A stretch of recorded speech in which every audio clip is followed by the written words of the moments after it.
Salam sejahtera untuk kita semua. Pelajaran Sekolah Sahabat dengan tema utama Kitab Mazmur. Pelajaran kedua, Ajarlah kami berdoa. Kamis 11 Januari, Pulihkanlah kami. Bacalah Mazmur 60 ayat 1-7. Menurut Anda, untuk kesempatan apakah Mazmur ini akan menjadi doa yang cocok? Bagaimanakah kita dapat memperoleh manfaat dari Mazmur ratapan bahkan di masa-masa kehidupan yang penuh sukacita? Mazmur ratapan umumnya dipahami sebagai doa orang-orang yang hidup melalui masa-masa sulit baik fisik, psikis, maupun spiritual, atau ketiganya. Namun, ini tidak berarti bahwa kita harus menghindari Mazmur ini, bahkan di saat-saat yang baik. Kadang-kadang mungkin ada keterpisahan total antara kata-kata dalam Mazmur dan pengalaman penyembah saat ini. Artinya, Mazmur ratapan bisa bermanfaat bagi jemaat yang tidak dalam kesusahan. Pertama, Mazmur ini dapat membuat kita lebih sadar bahwa penderitaan adalah bagian dari pengalaman umum manusia, dan itu terjadi baik pada orang benar maupun orang jahat. Kitab Mazmur meyakinkan kita bahwa Tuhan memegang kendali dan memberikan kekuatan dan solusi pada saat kesulitan. Bahkan dalam Mazmur ini, sekalipun di tengah kesusahan atau engkau telah menggoncangkan bumi di dalam Mazmur 60 ayat 4, pemazmur menunjukkan harapan utamanya dalam pembebasan Allah.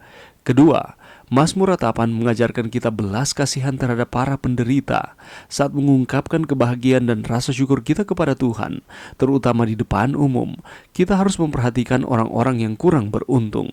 Tentu, kita mungkin memiliki hal-hal baik saat ini, tetapi siapa yang tidak tahu orang-orang di sekitar kita yang sangat menderita?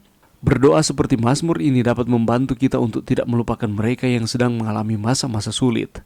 Kitab Mazmur harus membangkitkan dalam diri kita belas kasihan dan keinginan untuk melayani penderitaan seperti yang Yesus lakukan. Dunia ini adalah tempat tinggal penderita kusta yang luas, tetapi Kristus datang untuk menyembuhkan orang sakit, untuk memberitakan pembebasan kepada para tawanan iblis. Dia sendiri adalah kesehatan dan kekuatan. Dia memberikan hidupnya kepada yang sakit, yang menderita, yang kerasukan setan. Dia tidak menolak siapapun yang datang untuk menerima kuasa kesembuhannya. Ia tahu bahwa mereka yang memohon pertolongannya telah membawa penyakit kepada diri mereka sendiri. Namun, ia tidak menolak untuk menyembuhkan mereka.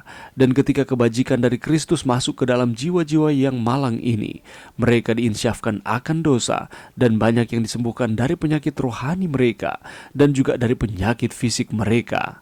Injil masih memiliki kuasa yang sama, dan mengapa kita tidak menyaksikan hasil yang sama pada sekarang ini? Welfare Ministry halaman 24 dan 25. Siapa yang Anda kenal saat ini yang membutuhkan tidak hanya doa-doa Anda, tetapi juga sentuhan pelayanan Anda? Pelajaran yang bisa kita dapatkan pada saat ini. Saudaraku, fokus pelajaran kita pada hari ini, kita akan melihat bersama Mazmur pasal 60. Mazmur 60 ini berkaitan dengan peristiwa-peristiwa dalam 2 Samuel 8 ayat 1-14.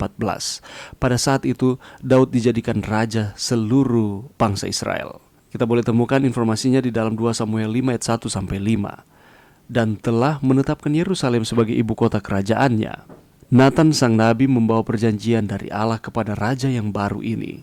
Daud siap untuk menjadi penerima dari penggenapan janji-janji yang dibuat Tuhan kepada Abraham, yaitu bahwa keturunannya akan mewarisi tanah dari sungai Mesir sampai ke sungai yang besar itu, sungai Efrat.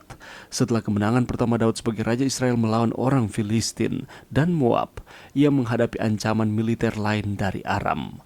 Daud berperang melawan Hadadezer, Raja Zoba, sebuah konflik di mana dia kembali dengan kemenangan. Juga di seluruh Edom ditempatkannya pasukan-pasukan, sehingga seluruh Edom dikuasai oleh Daud. Tuhan memberikan kemenangan kepada Daud kemanapun ia pergi berperang. Kitab Mazmur bukanlah renungan filosofis manusia tentang Allah yang jauh. Lagu-lagunya dibentuk oleh masalah-masalah nyata yang dihadapi di dalam kehidupan sehari-hari. Daud menulis Mazmur pasal 60 ini pada saat-saat mengerikan ketika bangsa Israel berperang melawan musuh yang kuat. Terlepas dari tantangan yang mengerikan, Daud menyatakan dengan iman, kepada mereka yang takut kepadamu telah kau berikan panji-panji, tanda untuk berlindung terhadap panah. Melodi yang ada pada Mazmur 60 menjanjikan kita bahwa Allah bersama umat-umatnya. Karena alasan inilah Daud meminta kehadiran Allah pada jam-jam yang tersulit di dalam kehidupannya. Dan kalau kita lihat di akhir dari Mazmur pasal 60 ini, tidak ditutup dengan hal-hal yang pesimis. merenung di jalan gelap di depan, tetapi dengan keyakinan yang sepenuhnya, keyakinan yang kuat kepada Allah untuk berhasil. Dengan Allah akan kita lakukan perbuatan-perbuatan gagah perkasa, sebab Ia sendiri akan menginjak-injak para lawan kita. Mazmur 60 ayat 14. Ketika dihadapkan dengan banyak tantangan dan perlawanan, cara terbaik untuk menghadapi mereka adalah dengan bangkit dari lutut kita, penuh dengan kepercayaan pada Tuhan untuk memberdayakan kita melakukan perbuatan besar bagi Tuhan. Jadi kalau kita melihat Mazmur ini dipahami sebagai doa orang-orang yang hidup pada masa-masa sulit. Dan Mazmur ini membuat kita lebih sadar bahwa penderitaan adalah bagian dari pengalaman umum manusia. Dan itu terjadi baik pada orang benar maupun kepada orang jahat. Tetapi Tuhan memegang kendali. Dan kekuatan serta solusi datangnya dari Tuhan pada saat-saat yang sulit. Hanya Tuhanlah yang dapat memberikan pembebasan. Hanya Tuhanlah yang dapat memberikan kelepasan. Demikian pula di dalam Mazmur pasal 60 ini mengajarkan kita untuk berbelas kasihan terhadap para penderita. Mungkin saat ini kita tidak sedang dalam penderitaan. Mungkin saat ini kita sedang dalam keadaan yang diberkati oleh Tuhan. Tetapi ada di saat yang bersamaan saudara-saudara kita yang saat ini sedang mengalami tantangan-tantangan di dalam kehidupan, sedang menderita. Tugas kita adalah untuk memberikan kekuatan, memberikan semangat kepada mereka yang saat ini sedang menderita. Mari kita terus setia kepada Tuhan, karena ada janji pemulihan yang Tuhan berikan kepada kita sebagai umat-umatnya. Mari berdoa. Terima kasih Tuhan atas firman-Mu pada saat ini. Lewat pengalaman dari Raja Daud di dalam Mazmur pasal 60 memberikan kekuatan kepada kami untuk kami terus berpengharapan kepada Tuhan, karena ada pemulihan di dalam Tuhan. Ini doa kami di dalam nama Yesus. Amin.